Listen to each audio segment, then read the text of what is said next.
Good evening, ladies and gentlemen. Welcome to the March Cedar Lake Board of Zoning Appeals regular meeting. If you would, rise and join me in pledge to the flag. I pledge allegiance to the flag of the United States of America and to the republic for which it stands, one nation, under God, indivisible, with liberty and justice for all. Thank you. Roll call. Mr. Burnham? Present. Mr. Parker? Present. Mr. Jackson? Here. Mr. Kapura? Present. Mr. Bundy? Present. Mr. Austin? Present. Ms. Abernathy? Present. Ms. Cheryl Hyduk is present. Okay, thank you all for coming out tonight. First order of regular business is the minutes as presented for last month's February's meeting. Anybody see any additions or corrections? I saw none. I didn't see any. I'll make a motion that we approve the minutes. I'll second. Motion been made and seconded to approve the minutes as presented. Any questions on the motion? All those in favor? Aye. All opposed? Same sign. Would you Approved. have to have a roll call? Not for minutes, I didn't think we did, do we? Yes. Robert's Rule of Order is allowed for either voice vote or roll call vote. It's at the discretion of the chairman or the president. We do typically do it by roll call vote. Bob's used to this after all the time. It is in your discretion, and what you just did was legal. But if you want to ratify it by a roll, you can do that. Okay. Well, we'll move on. First order, our first item under old business is Barink, developmental variance request, and the city of 14335 Truman Street, owners being the same. This developmental variance has allowed the petitioner to construct an addition onto an existing home with an overall height of no greater than 36 feet, for the front yard setback to be reduced to 5 feet, the side yard setback along the north side of the property to be 4 foot, to be consistent with the existing structure, and for an overall lot coverage of 46%. Mr. Austin, this is a continued item, correct? It's already been subject to the review of legal notice and is ready to be heard again. Okay, thank you. Good evening. Good evening. Step on up. Rob Brink. Gotta remember my own address. 14335 Truman, Cedar Lake. Okay. All right, we do have a couple of new board members here. You want to give us a quick Reader's Digest account of what you'd like to do? Yeah, basically things have changed since our last meeting. I had come with the idea of a 36-foot, a 46% lot. Some renderings were prepared by Mike Spanula, architect, and now we've come up with a lot proposed coverage 30%, and our max height now is down to 29 feet. And we've also recanted, when push came to shove, we reevaluated what we wanted to do, what was most important, and so this is final. I submitted renderings to Ashley a few weeks ago. I do have hard copies. They're in their packets on my iPad. Okay. So that's kind of where we're at. You guys all requested that I supply some elevations and renderings. Those are all completed.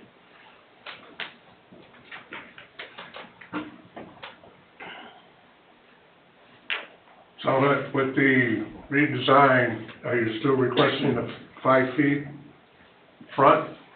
Yes. Yeah, right now the garage on the east side of the property doesn't even have the ability to put a vehicle in the garage because of its depth. So in order to get our vehicles off the street and in the house, that's pretty much a necessity. Just trying to figure out the subdivision. This is Oak Grove, where's that at? It's just south of the, Truman Circle, I thought Meyer Manor, but It isn't. it's just north of Pinecrest, the north portion of Pinecrest. So here's the north portion of Right here, Pinecrest, and then Carterville. right up there, and then the Okay. Reese's. All right. North Point, not, That's a dead-end street, Truman, which dead ends into the apartment building. And if off of 143rd you made a right, there's one more property to the south on Truman, and then it would be Pinecrest Marina property Okay. line. All right. I know There's where like you're at. 5 properties north of the marina. I'm the last one before the apartment building. Okay, I know where you're at now. All right, so this new rendering where you got it down to 30%, is that submittal we have on the iPad, Correct. correct? It's the last 2 pages of what was presented to you, page 4 and 5, is the updated information. With the updated information, he would not need the height variance because R2 allows for a height of 30 feet, Right. and he would be underneath that. Lot coverage would be reduced from 46 to 30%, which would be a reduction in 16%. He would still need setback from the front yard and side yard setback. And that side yard setback currently for 80+% of the home is already at 4 feet. I'm just taking that 6-foot cavity to the north of that garage and making it equal to the balance of the house. And that's 4 feet off the property line of the apartment building. Correct. And then on Truman Street, you're showing, there's a yellow section highlighted, is that a building you're putting up? That is to add on 9 feet to the front of our Oh, garage. okay, I see. And that will be, footings, base, ground, garage floor, and brought up to the 2nd floor. You'll notice on the renderings too, you see, the dashed marks are the past roof lines, and then the solid are the new roof lines. I also have Mike Stanilla here, who did the drafting, in case you guys want to ask him any questions too.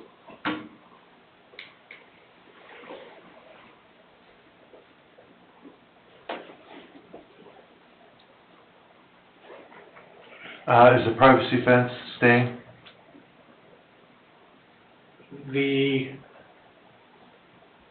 Yeah, I actually intend to take the cedar fence that exists on the north side of the property.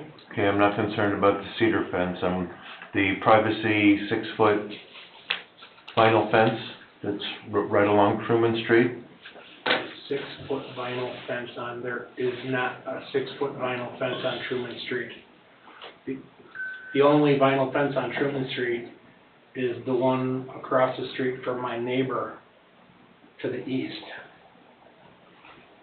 I'm Kathy Burry, 14335 Truman Street. I'm his wife. Okay. The fence that you're referring to, when you come in to that little area, there's a property in front of us, and that is Bailey and, what's that? Ben, Benjamin Wrightson's property. And that white fence is like right in front. that plastic fence is around their property. Yeah, that's not our property. We only have a cedar fence that runs from down the property lines on the north and south.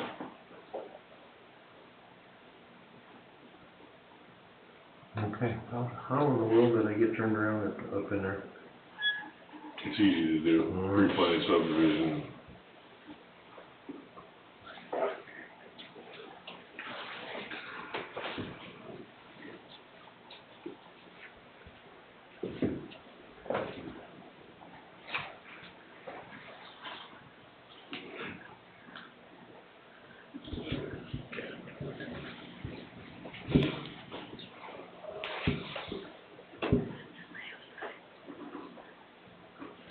I have ledger-sized drawings if it helps better than the notepads. We can blow these Oh, up. yeah, we can. Okay. Mr. Chairman, Yes. as I was listening to the presentation and your inquiry, your colleagues' inquiries, it appears that this petition, as applied for, has been amended. So that we have clarity of record and exactly what this petition now has become. can we have the petitioner recite that? I'm looking at the agenda, the italicized portion that reflects what the application was when made originally, I think, versus what it has morphed to, so that we have a good, clean record. Unless I'm missing something. Okay. Might be. May I speak? Sure. When I came with the first petition, it was a hypothetical largest ask that I would consider. When we had that discussion back in December and we wanted to get down to brass tacks, you guys requested drawings.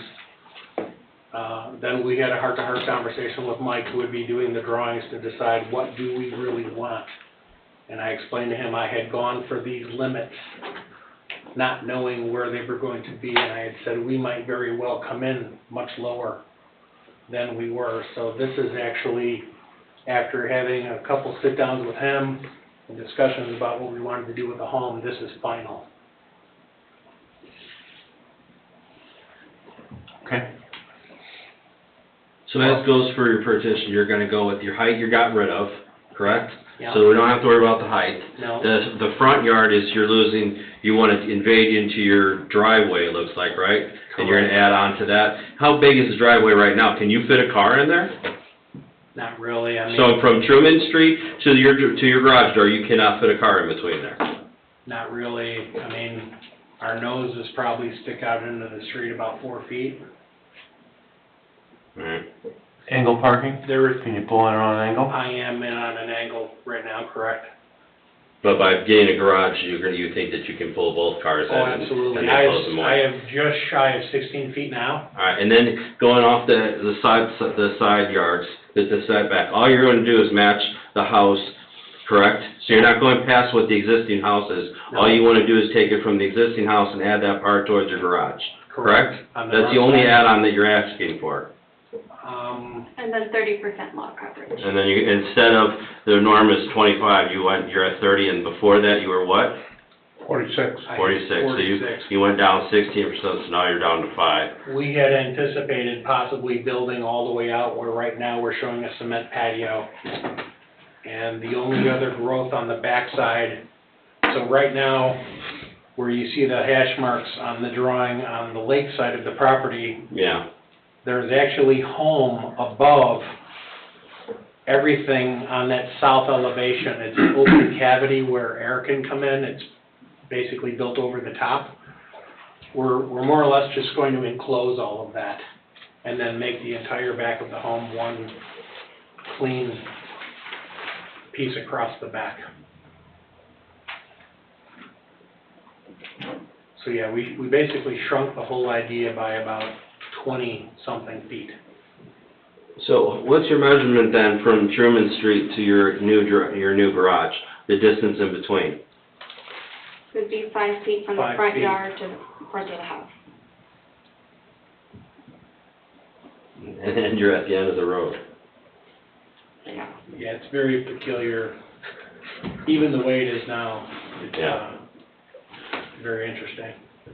Well, there's no traffic down there, is it? It's really only us. And where's the people across the street, where's their driveway? So when you come in on 143rd, Oh, so you're the only traffic going down that street. yes, correct. House across the street's in pretty bad shape, ain't it?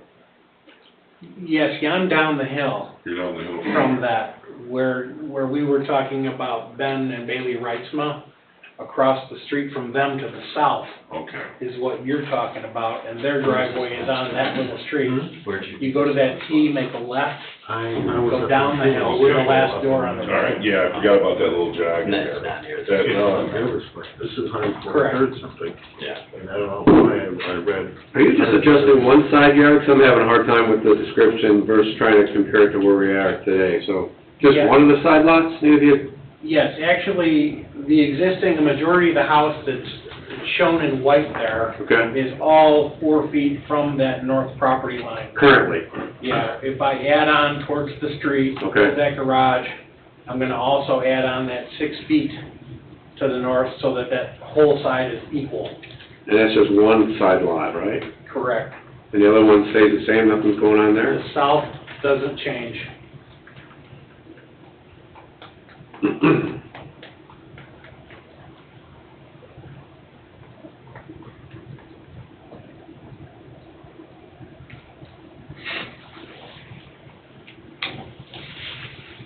So Truman Street is technically your driveway, you just don't own it, so they shovel.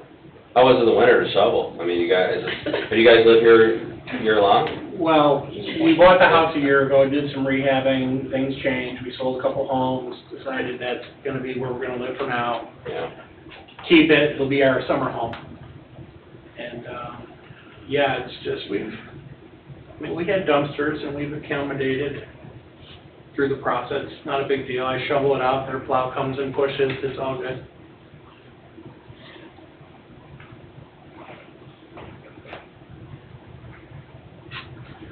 Okay. Any more questions for the No, I'm petitioner good. at this time? I'm good. I'm good. I'm good. You're good? Okay. Mind having a seat for just a moment? Sure. Do we have any remonstrators for this variance? Anyone care to remonstrate for? Any remonstrators against this variance? Anyone here want to remonstrate against? Anybody online? No, sure. Abernathy? All right, we'll close the public portion of this hearing. Come back up, please. Building department comments? Well, because it has been a while since the building department viewed this, we have been having weekly department meetings, and I brought this to them to view yesterday. The inspectors reviewed it, and they have a couple of comments. The first one is the length of the driveway. If the front yard setback is granted, placement of snow when plowing occurs, issues with water and elevations of the garage due to the depth of the garage. One of the inspectors actually went out and took photographs of the property, and they're supplied on the iPad. You can look on the pictures, and there's a slope going down, and you can see like a little raising up a cement to try and prevent water from going into the garage. When my inspector said when he was doing inspections there had been water in the garage. They have concerns with the parking issues and currently is sending an unfavorable recommendation based on these concerns and is not in agreement with further encroachment into the front yard setback.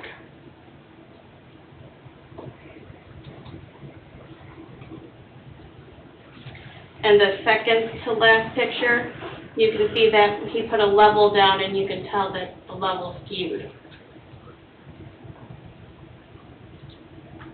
When you go to put your new garage floor in, obviously you're gonna have to add, is the existing one staying?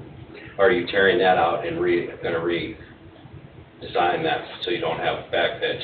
You know, so you don't wanna have water going towards the house, obviously. Most importantly, if something drips off your car like gasoline, you obviously don't want that to go towards your house. So I assume you're gonna wanna have some type of pitch coming out of that garage to your new driveway. Correct. All right, so the inspector isn't looking at it, the inspector's looking at exactly what you're having in there. Now, do you expect to tear out that garage floor completely then? That wasn't gonna totally be my intention, it hasn't been investigated, but more than likely, my last house on the lake was downhill. We Yeah. ended up putting in drain tile and getting rid of the water that way, you know, properly. There's definitely Oh yeah, you'll have your the floor. crown of the road. But your pitch of your base, your garage floor, you have to have pitch, going away from your house. You don't want it to go towards your house. Again, if you have something that falls off the car, like gasoline, and then tips towards the house for some apparent reason, then you might have a problem. So if you have your pitch coming out the back way going towards the driveway, and then put a drain to catch it, and then you could have somewhere to take this water to go somewhere. Yeah, the pitch of the interior garage floor is Yes. currently pitched.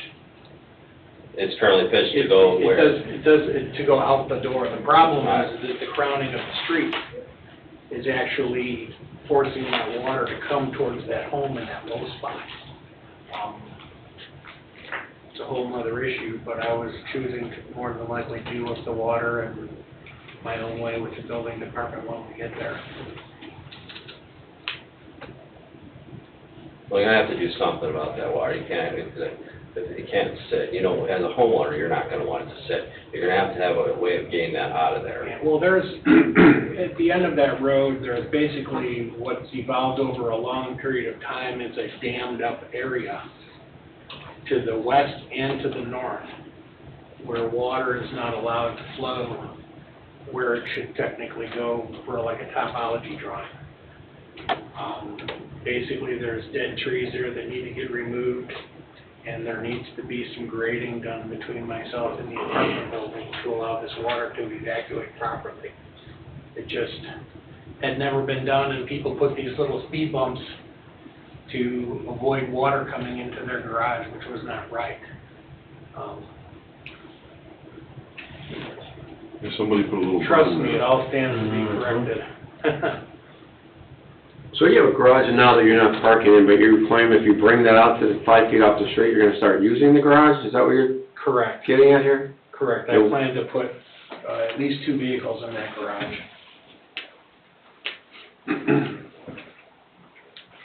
I believe the dimension on that garage door is up to 18 feet. The width, The width of the garage door, 18 feet.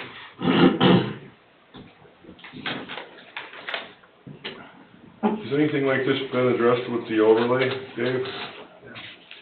No? first time that's been mentioned, you just mentioning it. Well, I don't know much about it at this point. I know that there was one produced with with the new zoning ordinance, right? The legacy lot overlay is for a 5,000 square foot lot, maximum is 2,400 to 5,000 square foot. So because this one isn't 5,000 square feet, right? It is not classified within that district because it's too large. Presents a hardship in itself. It does, it's a distance,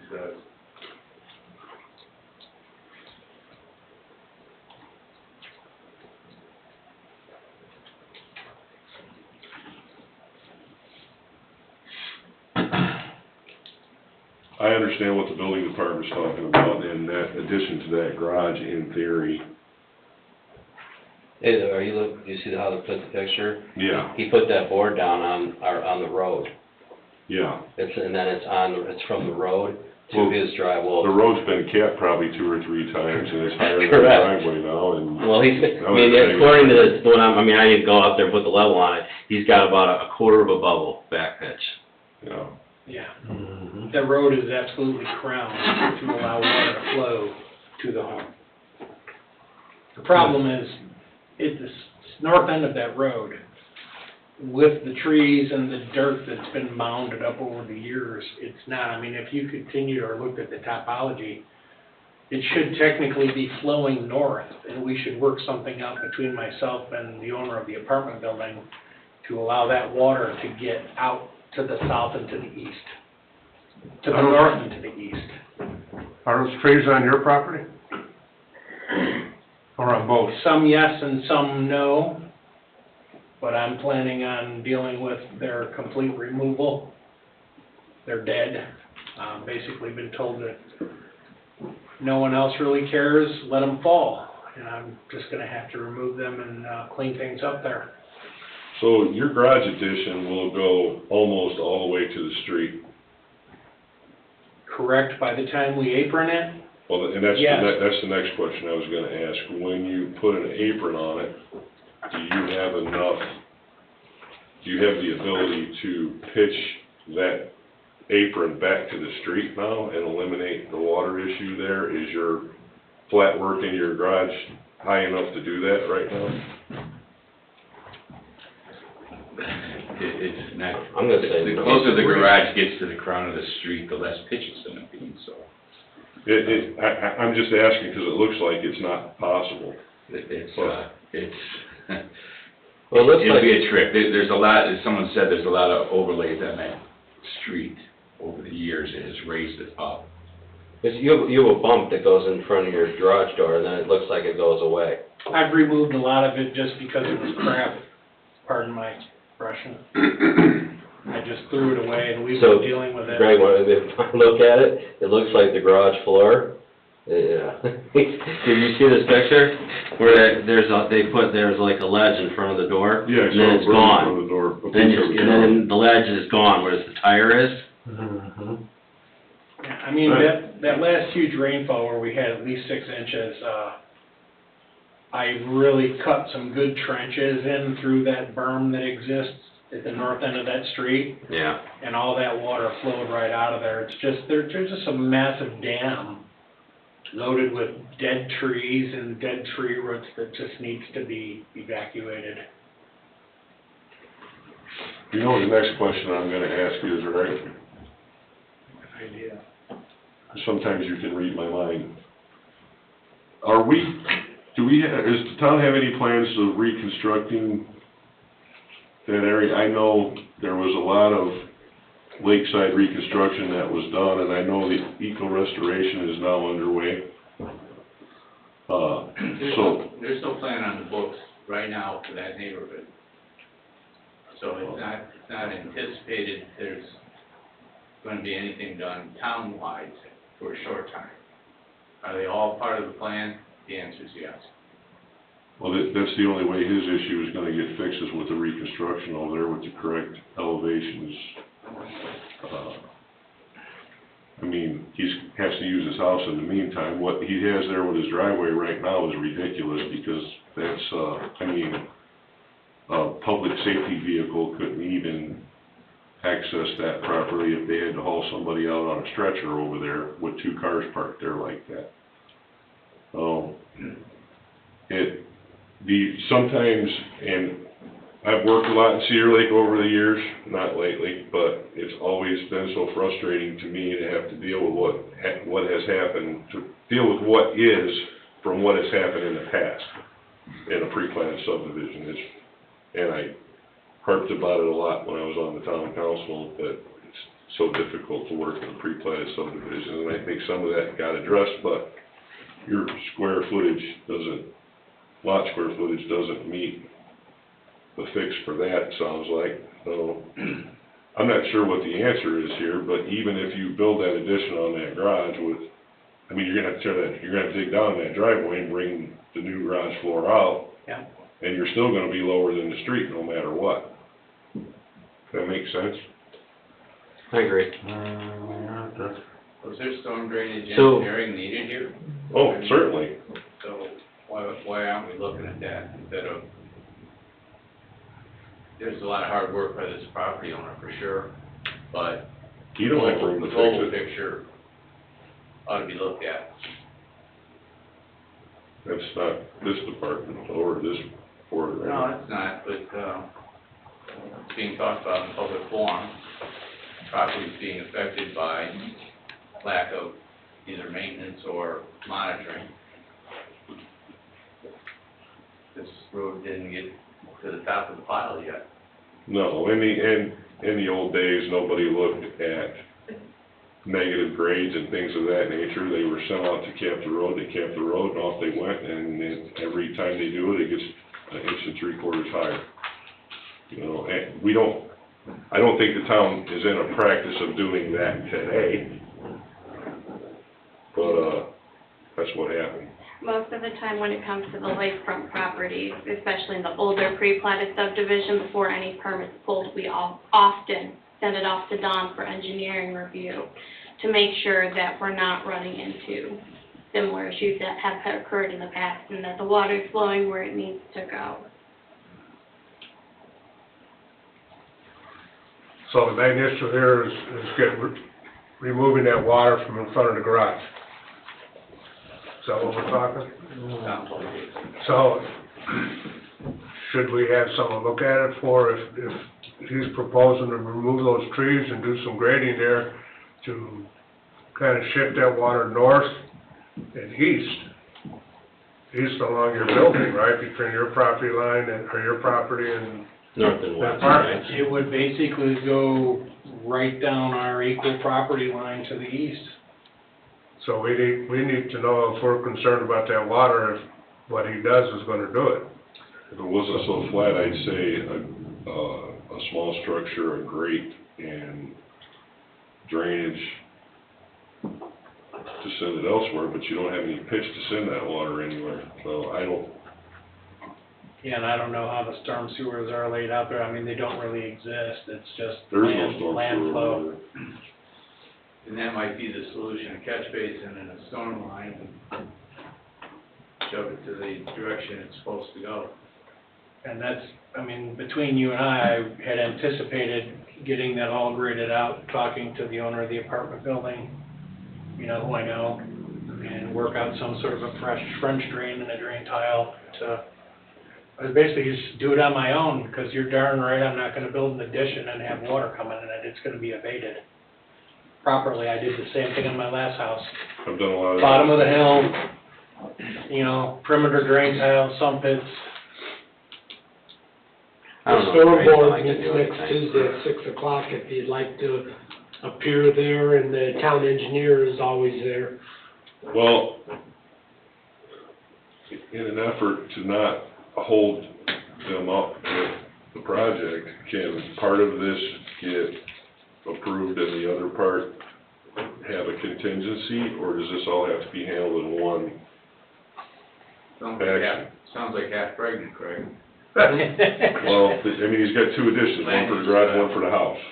The house, could that be permitted or no? I mean, I'll just Well, the stop garage right is there. attached, it's not This detached. garage portion is phase one of my project, period. oh, I We see. should make any approvals contingent upon engineering review. Well, in that case, are you opposed to having that done? It might solve you some issues with this construction. Yeah, I mean, Mike, wouldn't you agree, we stood there and said, There's always gonna be an issue with water unless the Yeah. town does something. if the town gets involved, it's worth the wait, because something definitely needs to happen at the bottom of that street, because it's, yeah, I mean, it's obvious. It's not gonna be a reconstruction, though, it's gonna have to be some kind of, Some plan. I think in this case,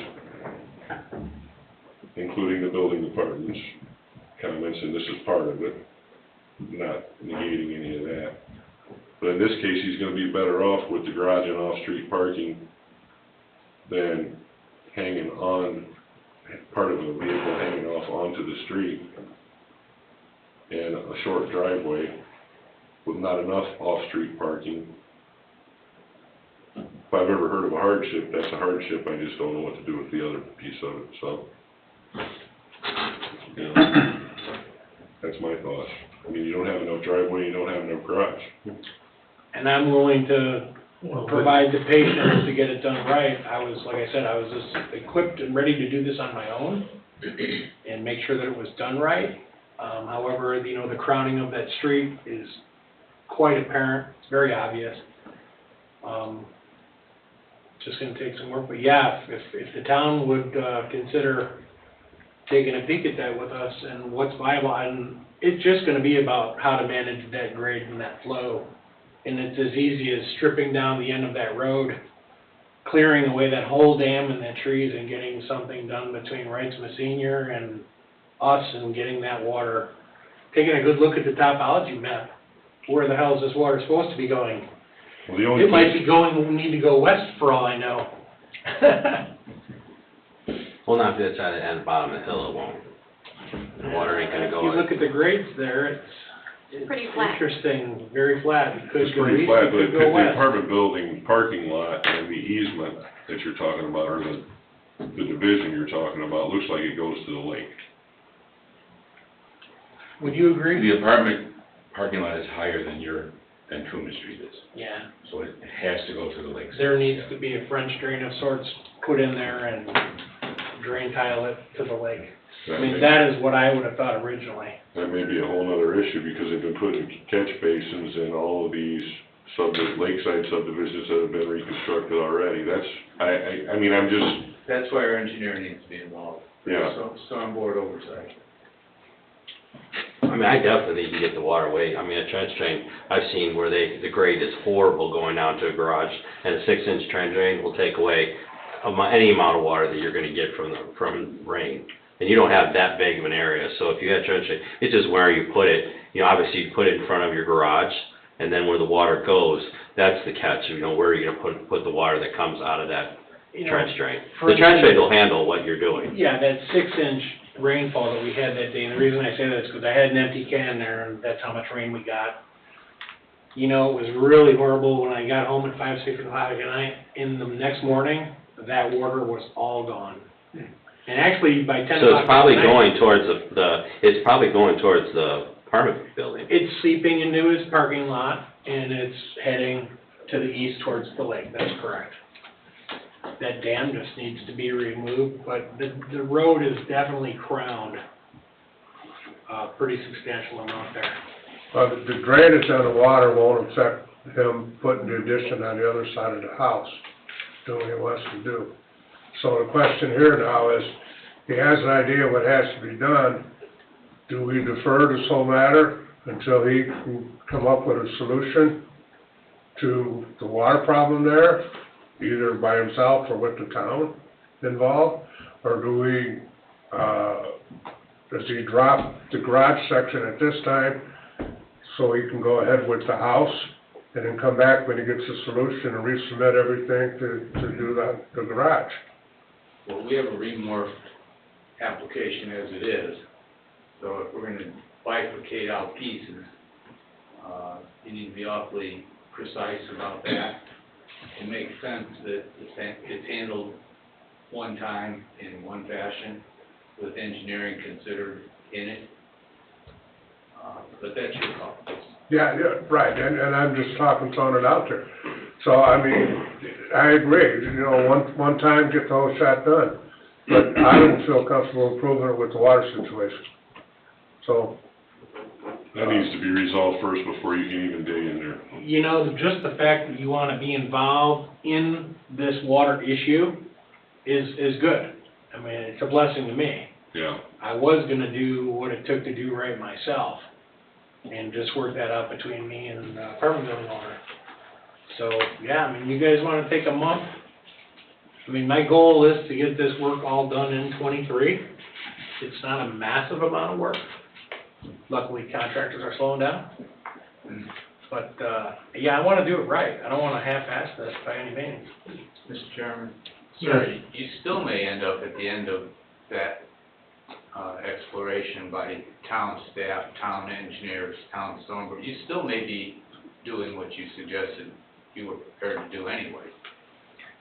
We don't know, we don't know the outcome of that journey and that. No, that we don't. work or review, so. I mean, I think I have a reasonable plan. I don't want you to leave here thinking town's in. Because there again, the storm, Town's reviewing, town's gonna, I understand. the storm board has a limited amount of money, and they're right now trying to determine what projects they're going to work on with the limited amount of money.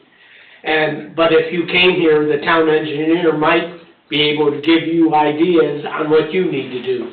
That's how I rectified And the that'll be problems in my Tuesday night last at recap. 6 I o'clock. listened to the town and actually took a few of his suggestions, and that's an absolutely dry home that was on the bottom of a hill. It literally had mold up 6 feet. Yeah, that was John, told to there's the your house. answer. You have your answer, whether it should be deferred or not. defer. Get done. That's all right with you? What is my next, step then? To bring this to engineering, how? I'll email it to our town engineer tomorrow. As long as I don't have to spend advertisements at $800 a pop again. With it being deferred. I don't care. It would be a continued public hearing to the next meeting, and I will get it sent over to our town engineer tomorrow morning. Yeah, I mean, literally, the garage side is the most important side to us. The rest is easy.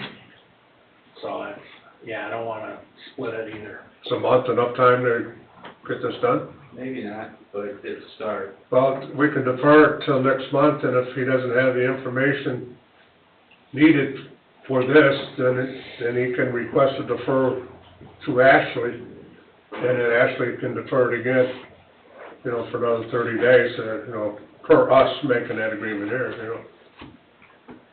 David, should this petition get cleaned up before it comes back up again, so it's, makes a little more sense with what? Yeah, I think so, and Yeah. if our petitioner will work with our planning director on doing that. That'll help you when you're deciding. Yeah, okay. Not you. No problem. It'll be shown, or should be shown as an amendment. You concur to that, sir? Okay. Oh, yeah, next week's great to work with. And she'll give me the information on who I need to talk to. I'll talk with her tomorrow, so y'all can continue. Okay. And I'll Yes, just, he needs to jump on request it. deferral of this. Okay, so you request deferral at this time? Right, Yeah. right, yeah. Well, hopefully I'll see you next yeah. month. Well, I'll make a motion to defer this, the petitioner's request to defer this till the next BZA meeting in, April. If the necessary information has not been obtained by that time, then, the building department has, our commissioner there has the, director, I'm sorry, has the authority to defer it for another 30 days. You know, we don't have finding the facts with that, or, No, you're good, that's good. that's good? Procedural motion. I'll second it. Okay. Motion has been made and seconded to defer this agenda item to at least the next month's meeting, depending on information collected and Cleanup of the, kind of a rubber stamp from the building director. with the cleanup of the petition. With the cleanup of the petition, can that be in? Sure. Okay, as amended, that okay Thank with you you? Okay, any questions on the motion? No. Roll call? Mr. Burnham? Yes. Mr. Parker? Yes. Mr. Jackson? Yes. Mr. Capora? Yes. Mr. Bungie? Yes. Motion passes 5-0. We'll be in touch, I'm sure. Yeah, thank you.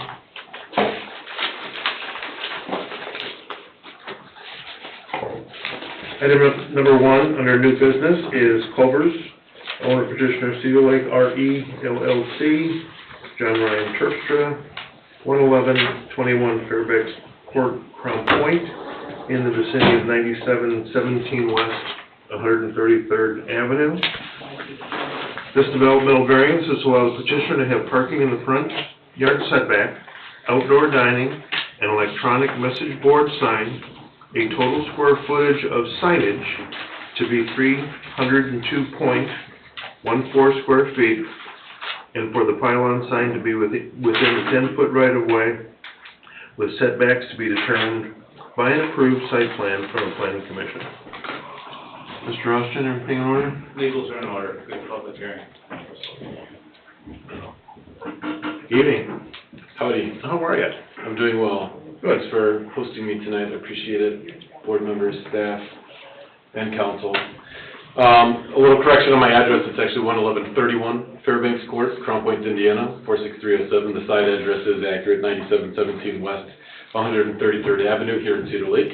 And I am here to discuss 5 applications for a variance from developmental standards. So no deviation in use, just from developmental standards.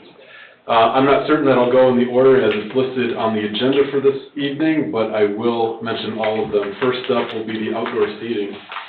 I'm going to say it a couple times, but it's worth noting that as a franchisee, we are beholden to certain requirements, schemes of design, branding, color, all those good things from a franchisor. That franchisor is found in Prairie du Sac, Wisconsin, known as Culver Franchising System. As a franchisee, we have to have our plans and our site approved, and our development and our building and everything surrounding it, within it, around it, approved through CFS.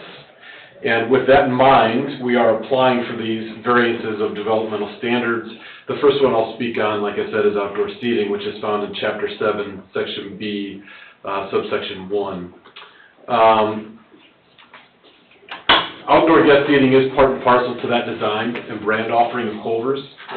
Because we as an ownership group desire a positive partnership with our community, we pay for additional features for the outdoor seating area, including if you travel to our St. John location, you'll see a stained cedar pergola. That is standard at our locations. It's also in the location in Crown Point. The one in Hammond, which is our newest location, that one is going to be installed yet this spring. And the nice thing about the outdoor pergola is not only is it aesthetically pleasing, it also allows for additional outdoor lighting, as well as some speakers for some soft music to be playing while the guests enjoy their meals. We also have available fencing that we can surround the outdoor seating with to preserve the safety of our guests as they dine. That can either, like I said, be fencing, or we have bollards that we can put around that outdoor seating area as well to ensure that cars are not jumping the curb and going onto that outdoor seating area. The outdoor seating area is large enough to allow for adequate trash receptacles as well, so there's not going to be additional trash or mess lying around on the outside. Like I said, these features provide aesthetics pleasing to the general public and safety for our visiting guests, and also comply with the requirement of CFS to provide for outdoor seating for our guests here at Culver's.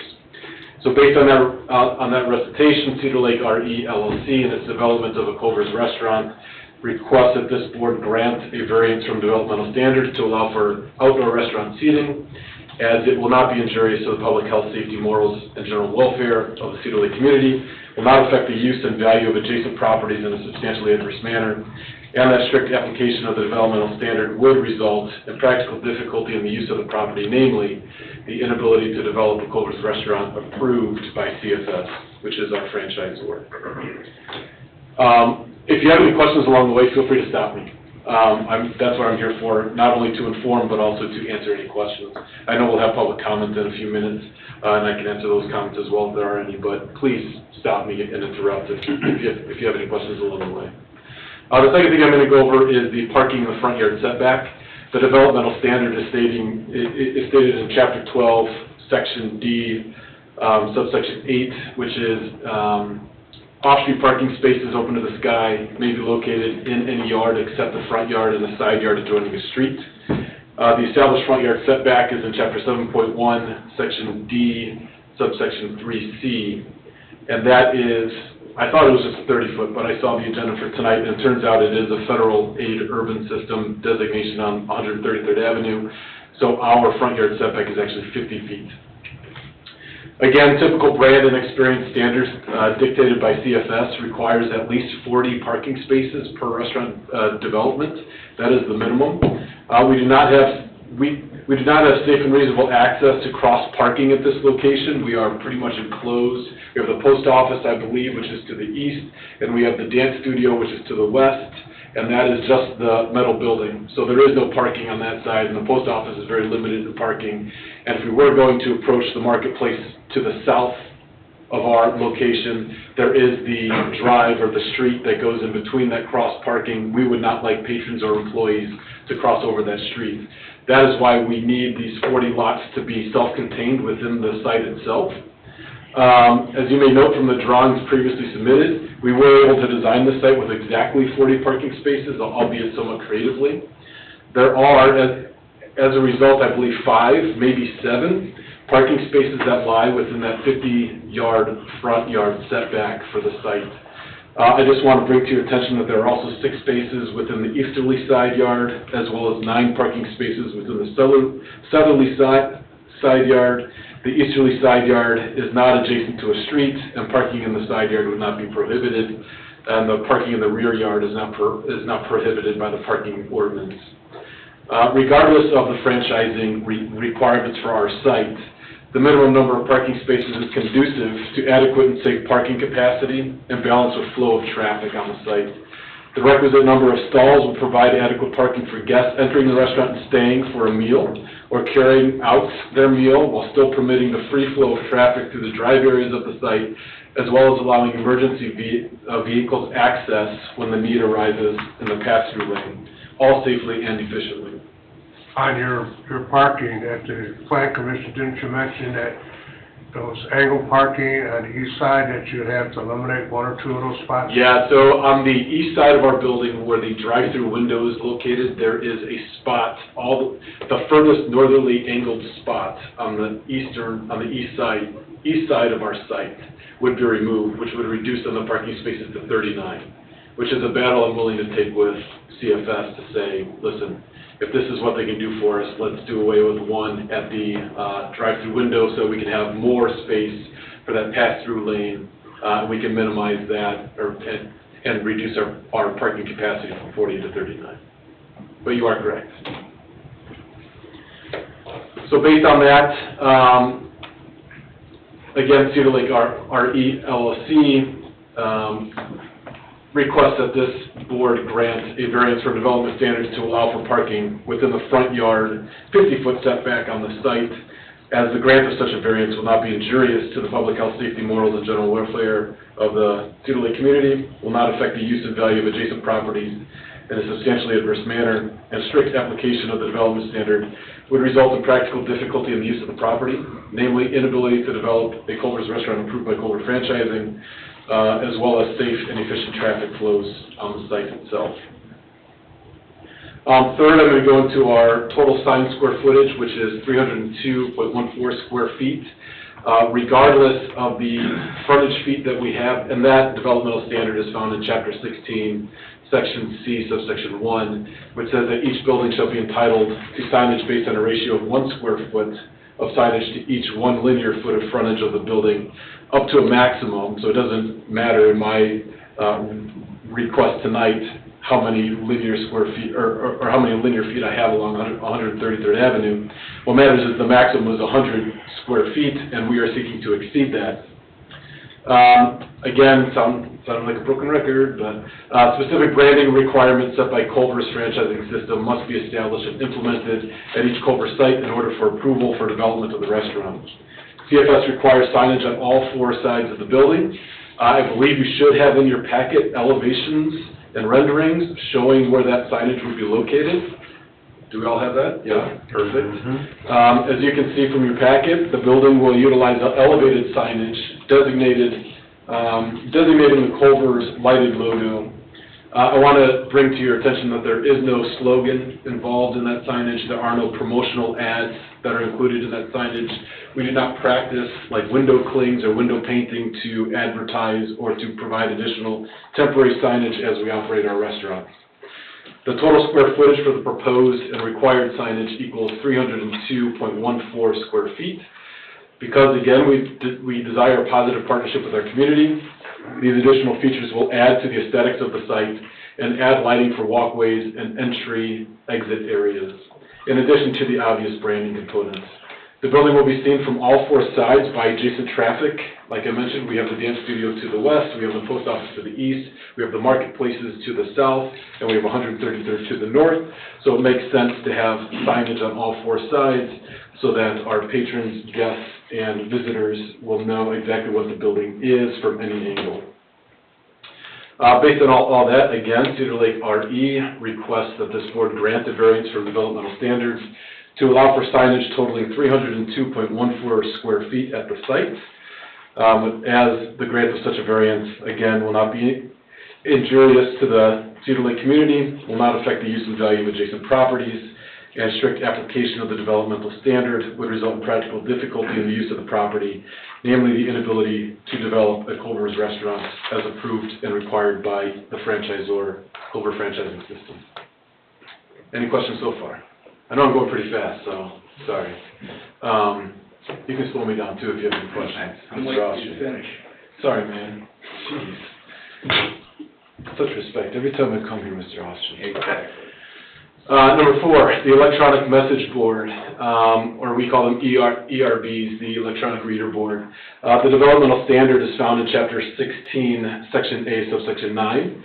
The following signs shall be prohibited in all zoning districts, namely signs which display any flashing or intermittent lights, or lights changing intensity or color, except signs indicating time or weather conditions. Again, franchise requirements include an electronic reader board to advise guests of the daily changing flavor of the day, which I regrettably did not bring for all of you tonight, I apologize, as well as other limited time or special menu offerings. We have specific guidelines within Culver's operating standards when it comes to the electronic reader board, and those standards avoid flashy designs or rapid message changes and varying intensity to grab attention of our drive-by guests. In other words, it is there for the guest's interest and not necessarily to steal attention. We have electronic reader boards in Highland. That one has been there at our location since 2013. Our reader board in Crown Point, which is also electronic since 2016. Cherville since 2016. St. John since 2019, and now in Hammond, which was erected last year in 2022. And I am aware of no traffic incidents caused or having a cause that was contributed to by our electronic reader boards. The electronic message board also allows for community congratulations, just to give a specific examples, also for guest recognitions and team member commendations. Like I said, a good example, Maddox O'Brien, who was actually a student here at Hanover High School. He works at our St. John location.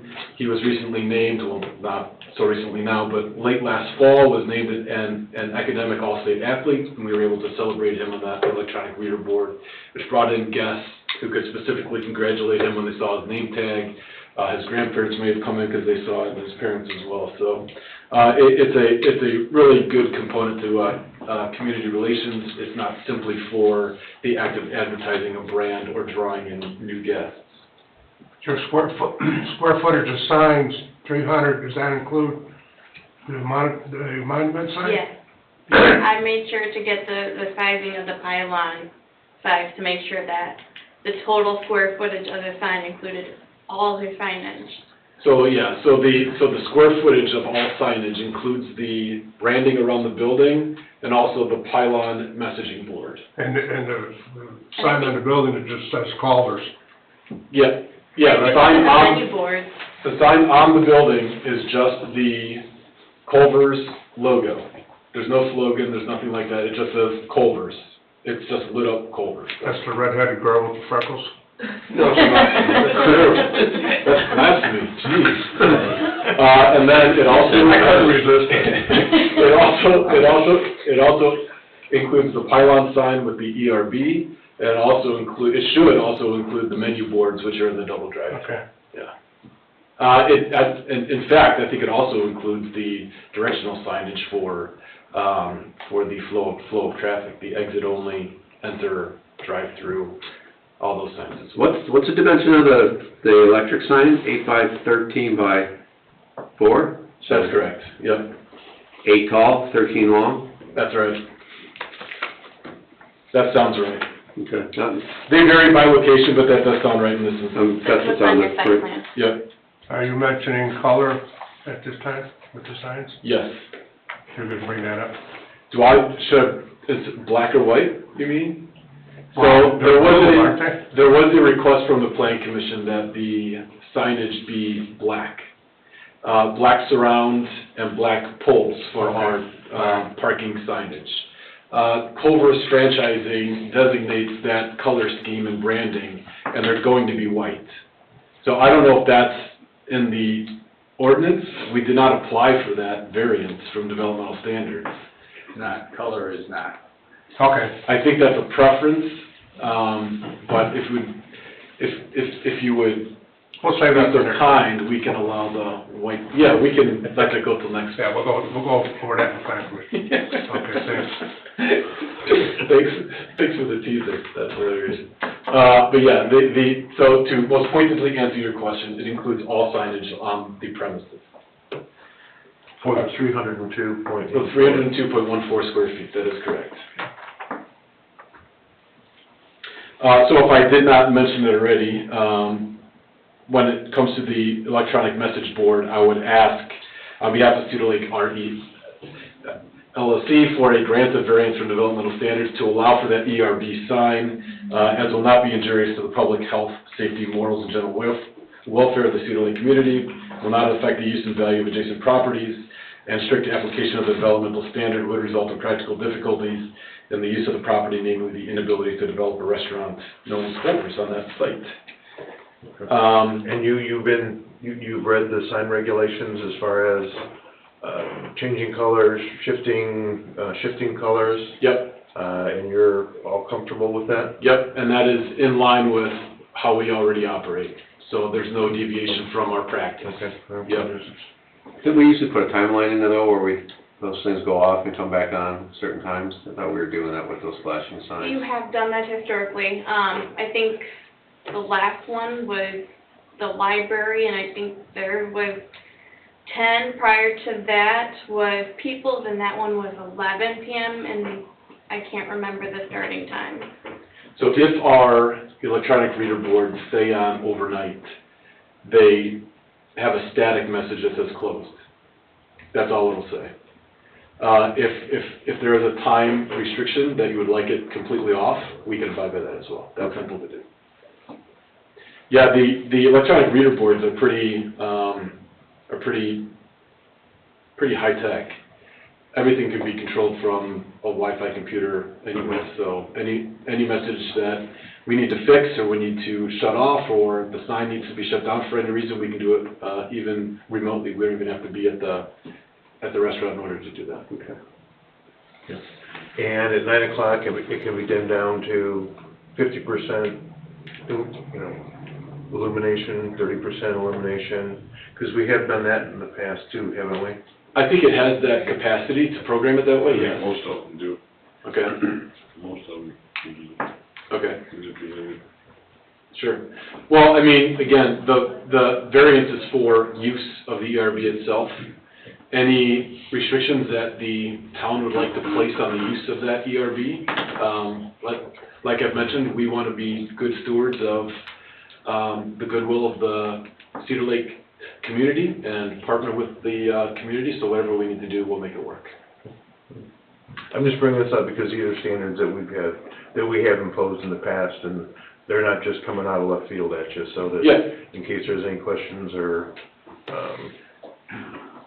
there could be some conditions laid out in the approval of your ordinance that would stipulate those limitations. Sure. Yep, and I'm not opposed to that. Okay.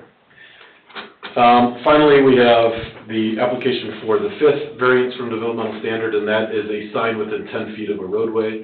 Developmental standards, chapter 16, section C, subsection 1E, that no portion of any sign shall include permanent or temporary sign shall be placed within 10 feet of a right-of-way or any street or highway or located as to project into same.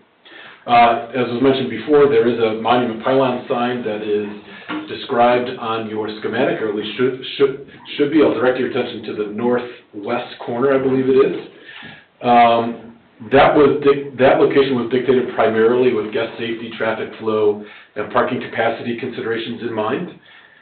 The monument pylon sign will be located, like I said, at the northwest corner of the property. The placement is strategic when contemplating those considerations, and it will preserve a straight flow and avoid any divergence of the pedestrian walkway or the sidewalk along 133rd Avenue. Additionally, the placement of the monument pylon sign preserves the free flow of traffic coming in from and going out onto 133rd Avenue. It ultimately leads to parking and traffic. Another reason that we placed it there was that placement in another position or other positions that we tried on the property would either constrict traffic lanes or alter the flow of traffic and ultimately lead to parking and traffic deadlock, increasing risk of harm and impacting safety at the site when it comes to inflow and outflow as well as emergency vehicle access. The placement also minimizes impact on roadways by being located south rather than north of the sidewalk, and reduces the risk of attention grabbing of motorists while preserving the necessary minimum parking needed for safe traversing of the site by guests and emergency personnel. With all of that in mind, we request a grant by this board of a variance from developmental standards to allow for placement of our monument pylon sign within 10 feet of the front yard setback along 133rd Avenue. The grant of such a variance, again, will not be injurious to the public health, safety, morals, and general welfare of the Cedar Lake community, will not affect the use and value of adjacent properties in a substantially adverse manner, and strict application of the development standard would result in practical difficulty in the use of the property, namely the inability to develop a Culver's Restaurant approved by CFS, as well as detract from the sensible and safe configuration of the site for parking and traffic patterns. That's all I have on my presentation. I'd be more than happy to answer any questions. I know we're going to open it up to public comment, so I can comment on any remonstrative comments as well. How many tables are you gonna have? Oh man, you had to ask me that? How many tables? Yeah. That's a great question. I don't know if I have that in my You're package. talking outside, John? outside. Well, combination, because the amount of parking the town requires is based on the amount of tables you have. Yeah, so we have, on the drawings, it shows 6 tables outside, from what I recall. And then inside, I can count, just let me visualize, I can count. So, are you talking about how many seats we have, or how many tables we have? Well, how many people can you seat inside? What's that? Right, so if we do 1, 2, 3. 26 tests and 86 seats. There we go. How many? 26 table tests with 86 seats. So, you need one space for every 2 patrons, right? So that's 43 right there, not counting the 6 outside. Well, if they come in a minivan and have 10 people in one vehicle, But that's how the ordinance reads. what's that? That's how the ordinance reads. Oh. So just according to ordinances I'm going by, so you would fall several spots short of parking based on your 39 you're gonna have. Yeah, that was not identified by either my engineer or, the town before we submitted our applications for variances. I don't think Don even caught that one either. It was not in Don's comments. It was what? It wasn't caught by myself, it wasn't caught by Don, and it wasn't identified by his engineering. I thought everything got better than a concept plan. That's another topic. This is a site plan, developmental variance, and is a precursor to site plan, actually. Nice work, John. I'm correct in what I said there, right? What'd you say? Pardon? What'd you say? About the parking. Yeah. Would that be a variance from developmental standards? It would. It would. Can I make an oral motion to amend my petition to include a request for variance from developmental standards on parking spaces on the site, down to 39 You spaces? actually could, you could connect it to any of the 5 items that were presented tonight. Pick one and append it. That would be no different than the... We have one already for the parking generally, that would allow for parking in the front yard setback, the 50-foot front yard setback that is designated by ordinance. I would append to that parking application, or parking variance application or reduction in required parking spaces from the requisite 2 to 1 per guest down to a 39 space capacity for the site. A lot of that is governed by and based upon arguments that have already made, well, I shouldn't say arguments, comments that have already made. I'm too used to my old job. So we developed this site with real intentionality as to traffic flow. We take the safety of our guests and our team members very seriously. The amount of parking that is required by CFS is typically 40. If we can reduce that down to 39, that would be fine. And the 39 space capacity would also allow, I believe, for adequate parking for dine-in guests as well as carry-out guests, while still allowing free flow of traffic for our drive-through patrons or any emergency personnel access to the site. Is this a B3? It is a It's a 1. B1, and the use is a B1. B1, okay. For this size restaurant, and the capacity to have 2 drive-throughs and that kind of square footage, what kind of, employee staffing, would you generally have at any given time? So on the books, we like to have between 60 and 70 team members. And then on site per shift during the busier hours, we probably have about 21 team members that are working at any time. During the slower hours, we can get down to about 13 or 14. So when I say slower hours, I mean from 10 to 11. Really, our team comes in starting about 6 o'clock or 6:30 with our morning porter. And then they start trickling in because they have prep work. So we have 8 o'clock when we have probably about 5 or 6 team members in, and then they grow from there until we open at 10. And then from about 10 to 11:30, we probably have about 10 to 13 team members. 11:30 through 4:30, we have 11:30 to 2:30 for sure, we have upwards of 20 team members that are working there during the peak hour. And then that will trail back again between 2:30 and 4:30, and then it'll ramp up again for the evening rush until about 8:30 when it dives down again to the 10 to 13 for closing. Where is their designated parking? Their designated parking, in my opinion, would be on that south line, those angled spots on the south line. And many of them are teenagers, so they don't have cars. They get dropped off, they have rides. A lot of them are friends and they carpool, so we've never seen a real issue with team member parking before on site. But that all comes into play on the number of spaces? Yep. Okay. Mr. Chairman, Yeah. John, you're located across from our high school. Yep. School facility. Do you anticipate the need to service bus loads that come in, athletic events, supporters? There's going to be an occasional bus come through. Yep. I presume. Yes. How have you planned on that? How do you plan to handle that? Well, it's complicated. So I would imagine that the bus would drop off in the parking lot. The driver would then have to park, not on our site. Offsite? That's the way it would have to be for this particular location. There's not enough space to provide adequate parking for a bus. Yeah. We could, You needed to know that. we could take in the guests and service the guests, but we can't, I don't think that we can accommodate the parking. In the same aspect there, how about RV? Yeah, that would be the same. The ordinance calls for parking spaces to accommodate ordinary passenger vehicles, which is a 10 by 20 space.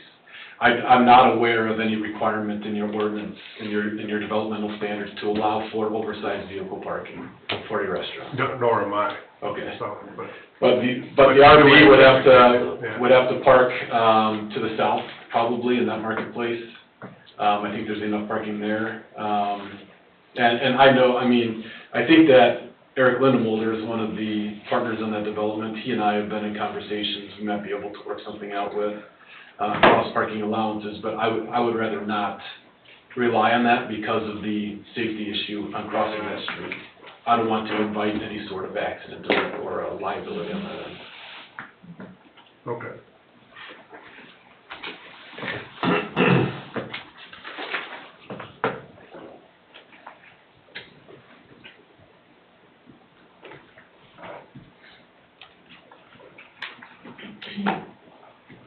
Okay, any other questions at this time? No. You want to have a seat for Yep. just a minute? Do we have any demonstrators for this variance? Any demonstrators for? Any remonstrance against? Anyone here against? Online or any kind of correspondence that's happened in the I past? Ms. did get Abernathy? one email correspondence about that, no one online, and it's from a Mike Galataka, and he's from 9375 West, he's from the dance studio, which doesn't have a set address. The mailing address is 9375 West 90th Lane in St. John, Indiana. And he does not have any complaints. His only concern, and he said it may not be an issue, is whether the sign on top of the pole may block the visibility of their dance studio sign. I did tell him, and John, you can correct me if I'm wrong, that it appears that all the Culver signs are monument style based and down low to the ground, and it should not impact. And that was his only concern or complaint, with potentially blocking the dancing studio. Other than that, he's fine with the plan. Okay, but he doesn't have a pylon sign on his property, does he? The dance studio does. They do? They Okay. do. I'm aware of the two on the building, but I guess I just can't. It's right here. Okay. Oh, all right. It's high though. Yeah. And you can see the shade on it.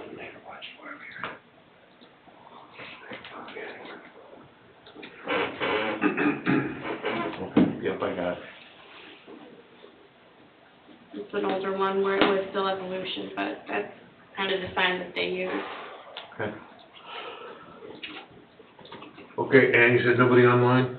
No one online? Okay, maybe there are no more remonstrances, we'll close the public portion of this hearing. Building department? All of our comments have been submitted to Don for his engineering review for the site plan. Other than that, if there's any approvals given, we recommend that it be contingent upon site plan approval and the conclusion of the 133rd corridor moratorium.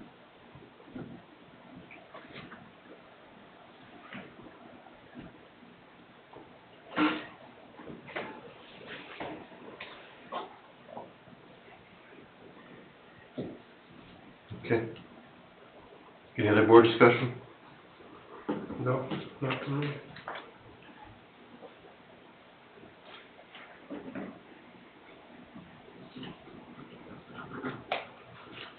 Since there's hostility between you two guys, you guys got that resolved? Not at all, he's still practicing a lot, it's okay. It's a hate-hate relationship. Really? It's mutual hate, which equals love in a lot of cases, so Over the years. it's a fine line. Mr. Chairman, given the presentation John made, you could consider all 5 of these developmental variances in a motion. He gave you the proposed findings of fact under the Indiana law and our code. This is exactly what we talked about in our training session recently. This has occurred exactly like that like that was discussed. So, it's your call how you handle it, but you could do that, referencing those proposed findings. Okay. The 133rd corridor moratorium, does that affect this legally in any way, any kind? Well, it does, there's more term, they have to, town council lift it, or consider lifting it for, this project, this site, this parcel. That will be a public hearing item for the planning commission next month, so it's in process of, going through process.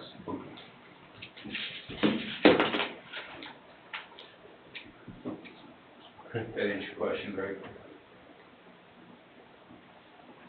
Okay, so we could handle each one of these variance requests individually, or we could make one motion to accept all 5 with the modification of the number of parking spaces. You could, one additional reason you can do this is it is set up for the public hearing and by way of the application in a single application. So, Okay. we, So we have to do a single? You may do some, yeah? yeah.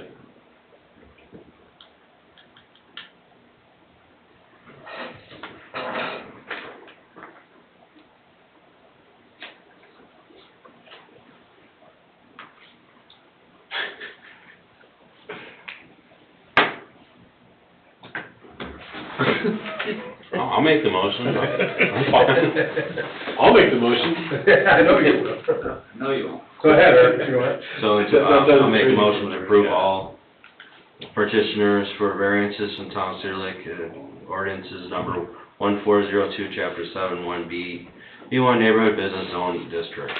And then I can just do section B, section D, section A, section C. What's the 5th section? The 5th? Yeah, I have a B, D, A, C. There's nothing under that other one. So you could have, if you'd like, you could have it read to where you're approving this, the italicized here, and then add in the reduction to 39.3. Also including the addition of the deduction in 39 parking spaces.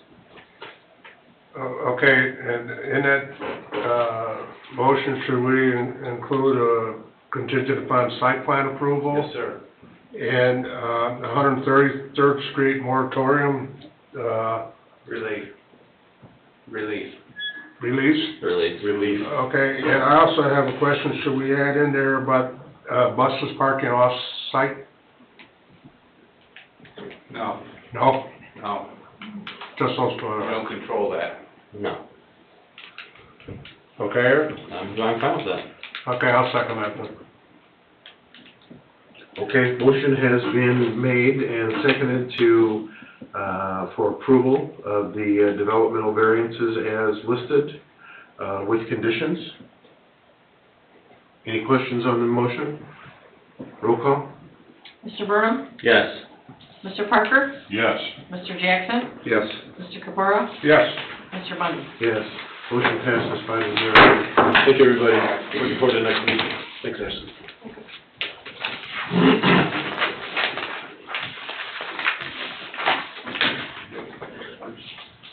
Item number 2, under new business, Lynn Sardi, owner, 3122 North 600 East, Rolling Prairie, Indiana. Petitioner, Morgan Stupek, 9701 West 134th Place. This seems to be the same for variance of use. This variance of use does allow the petitioner to operate a hair salon in an RT zoning district. Mr. Austin? Legal's in order, by way of publication and notice to adjoiners on this. There is a slight irregularity that you need to consider on the record, and that is that this was called out as a different type of petition in the notice versus what it should be. My recommendation to you is that you waive that irregularity. The notice identified everything else correctly from the ordinance, the application, legal description, and all of the notices to be given. So it's merely an irregularity, and it's your call to waive it.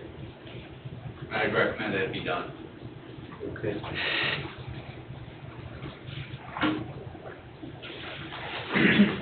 Hi, good evening. Hello. Can you give us an idea what you'd like to do? So I want to run a salon out of my home. One chair, one stylist, me. It would be by appointment only, and I have a full clientele already, so if they would text me and make their appointment, there would be no signs, advertising. I take 1 to 2 clients at a time and do them at the same time. And then I'm going to create a walkway to the back door, so they enter straight into the back door into the salon. Yeah, and my hours of operation are no more than 5 days a week, and the earliest I start is 8 a.m., and the latest that I'd be closing the doors is 9 p.m. 5 days is during the week? Max. I'm usually working 3 to 4, but Yeah, but I mean Monday through Friday? Monday through Saturday. But I do work on Saturdays, sometimes I work on Mondays, I work on Wednesdays. I don't have like a set schedule, I'm more flexible. But you're saying 6 days, you could be working any one of 6 days? You're not working Sundays? I don't work Sundays, no. But no more than like 5 days a week.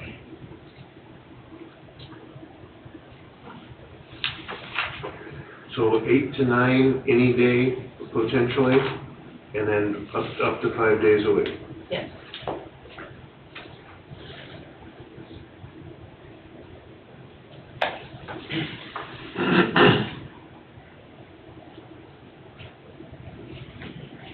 What else will be, no signage? You You have plenty of parking? Parking would be in the Yeah. driveway, Yeah, I have 4 spots available in parking. or behind Specs? Yes.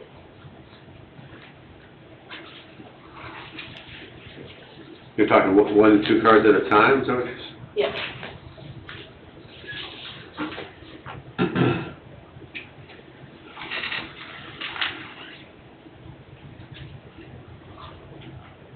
You just had one of these a few months ago. Yeah, I'm just trying to think what all we. That was pretty much it. I'm sorry, I wasn't part of that. What was that person doing out of their house? Hair Same salon. Exact same thing? Yeah. Contingency that you had put on that one that made it into the use certificate, back in August was it was for that petitioner only. You included the hours of operation that she provided, the days that she was working, for no signage. Anything else? I believe that's all I can remember off the top of my Yeah, there head. wasn't much in them. What was the first thing you said? For that petitioner only. So that means just that single household, that resident, that, Right. that petitioner, that's that. It wasn't an open thing, so each case by case, correct? That just stays with her and I understand. doesn't move on.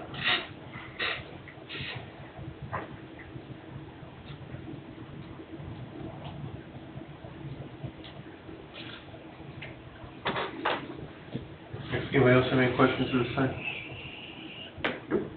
You might have this seat for just a minute. You don't have to go far, that's good. Do we have any remonstrators for this variance? Any remonstrators for? Anyone here against? Last chance, anyone against? Ashley? Nothing online, nothing received. Okay. All right, being none, we'll close the public portion of this hearing. Come back up. Building department? No comments. This is similar to things that we've done historically. We do allow for home occupation hair salons. It's not one of them. That's why they have to have Brady experience. You're not planning on doing gunsmithing or anything like that on the side or anything, are you? I am. Better get your variance.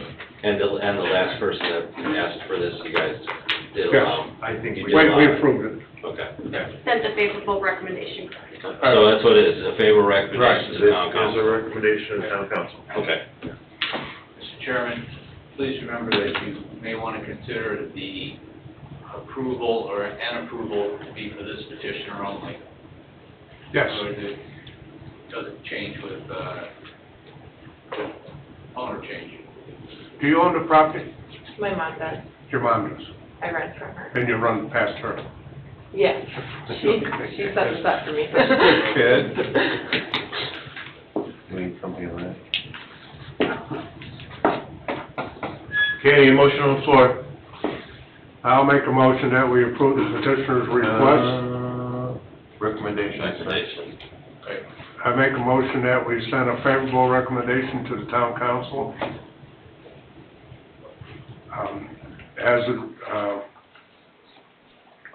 No, see, maybe it was a change of thought. Take that out of it. I'm terribly sorry. We used to allow the petitioner to operate a hair salon in a RT zoning district, hours from 8 a.m. to 9 p.m., 5 days a week, no Sundays, parking to be in the driveway, no more than 1 or 2 customers at a time. No signage. This variance would not follow ownership, it would stay just with this petitioner. And waive the irregularities in publication. Thank you. And what he said, and for the finding of facts. Perfect. That's learners. I'll second. There you go. Motion been made and seconded to send a favorable recommendation on this item. To the town council. Motion made by John, seconded by Ray. Eric. We need name tags for Jeff. Well, I'm just, any questions on the motion? No, sir. Roll call? Mr. Burnham? Yes. Mr. Parker? Yes. Mr. Jackson? Yes. Mr. Capura? Yes. Mr. Bundy? Yes, motion passes 5-0. Okay. Your next hurdle is the town council meeting. That will be, I have a certification drafted as soon as I can get it over to Mr. Hutchins for review, so it could be as early as next Tuesday or the following town council in April, which is, I believe, or the 21st. We're at the beginning of, it might be the 21st. I'm off. Probably will be the 21st. We're frying other fish right now. I'll contact your mom and let her know what town council is. Thank you. okay, thank you. And I must say, you have a great baby there. Thank you. A little wine goes a long ways.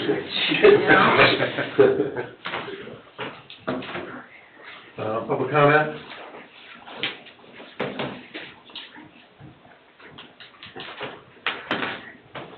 Any update items we should be?